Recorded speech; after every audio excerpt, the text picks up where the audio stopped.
मला आज आनंद आहे की मी आज या सातारा जिल्ह्यातल्या आज या कोयना बॅकवॉटरच्या केबल स्टड स्काय ब्रिजच्या याच्या ब्रिजवरती मी उभा आहे आणि ह्या ब्रिजचं वैशिष्ट्य असं आहे की हा ब्रिज सातारा आणि रत्नागिरीला कनेक्ट होतो, जोडला जातो। आज या ब्रिजमुळे माझा खेड तालुका पर्यटन दृष्ट्या पुढे जाणार आहे। त्याच पद्धतीचे दळणवळण देखील या ब्रिजमुळे पूर्ण होणार आहे। आमचे भाजी व्यापारी असतील, आमचे इतर व्यापारी असतील, याच ब्रिजचा वापर करून आपला व्यवसाय ते पुढे नेऊ शकतात। खऱ्या अर्थानं या पलीकडच्या भागातली कोयना बॅकवॉटरच्या पलीकडे असलेले अकल्पे असेल, गाडवली असेल, दरे असेल, उचाट असेल, ही सगळी गावं विकासापासून वंचित होती किंवा पर्यटनापासून बाजूला होती। या ब्रिजमुळे इथे पर्यटन वाढेल, रोजगार वाढेल, तर या ब्रिजचं हे वैशिष्ट्य आहे आणि म्हणून मला याचा आनंद आहे आणि म्हणून मी आज भेट द्यायला आलो।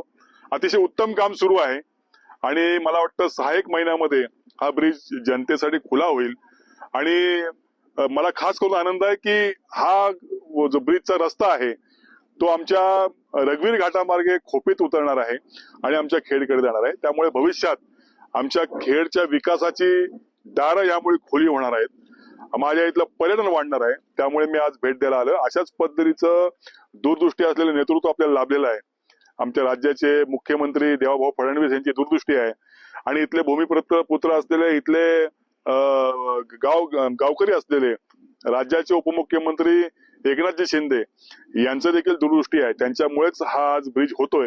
या दोघांनाही मनापासून मी धन्यवाद या ठिकाणी देतो आणि असंच दूरदृष्टी आमच्या कोकणावरती ठेवा आणि कोकणाचं पर्यटन आणि रोजगार या ठिकाणी वाढवा, अशा पद्धतीची विनंती या दोघांनाही आहे। धन्यवाद। प्रोजेक्टची कास्ट आहे 148.5 करोड आणि मे 2023 ला सुरू झालेला आहे आणि प्रोजेक्ट कंप्लीट आम्ही दिवाळीपर्यंत कंप्लीट करून देणार आहे। सुपरस्ट्रक्चरचं पूर्ण काम कंप्लीट झालेलं आहे। फक्त P2 ला जे स्काय गॅलरी आहे तिचं स्टेअरकेसचं काम चालू आहे। कधीपर्यंत 91% काम झालेलं आहे, फक्त 9% काम बॅलन्स आहे। साधारण किती कालावधी लागेल हे काम पूर्ण व्हायला आणि वाहतुकीसाठी साधारण कधी खुला होईल?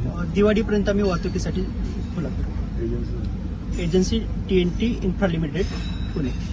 नाव कसं सर आपलं? प्रफुल्ल वासनिक। मला सांगा, हा पूल जो आहे सगळ्यांनाच उत्सुकता आहे, तुम्ही कुठून आलात आणि हा पूल तुम्हाला जी उत्सुकता आहे, हा पूल पूर्ण झाल्यानंतर नेमकी काय आहे?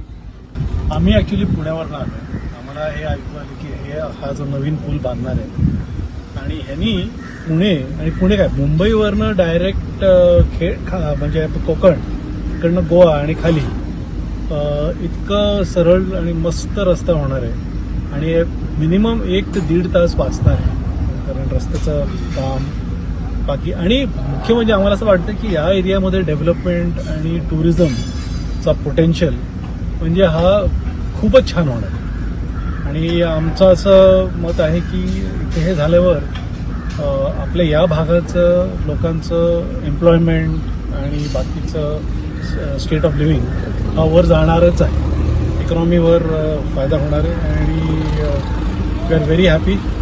Keep up the good work.